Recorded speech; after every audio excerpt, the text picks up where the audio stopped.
Number one, I think it's great that the President of the United States has a date night with his wife. I think it's very, very important for him. He's a role model. He's a role model in particular, whether he likes it or not, in the African-American community.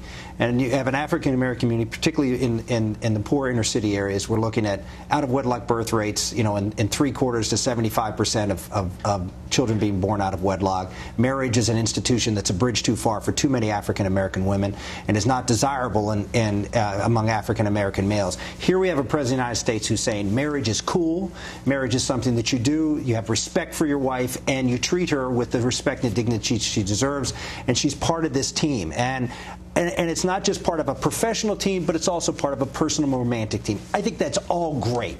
So I think it's important that he keeps having his date nights.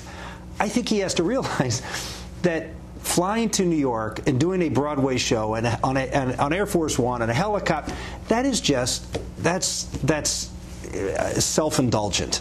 And it distracts from the better message, which is, you know, go down to the corner bar and have a drink, a shot and a beer. You know, it doesn't matter where you go with your wife. It's that you're with your wife. That's really the point here. I would make the argument the more simpler the date, the more normal it is. Within reach of most people. That's right. It connects to people. It's in reach of people. It says, here's what you do. Here's how you do it. And it's not going to the broad. You know, okay, maybe once in a while do something flashy, but it's the mundane that really makes the marriage special, because you're with your wife. The mundane isn't mundane. It's special.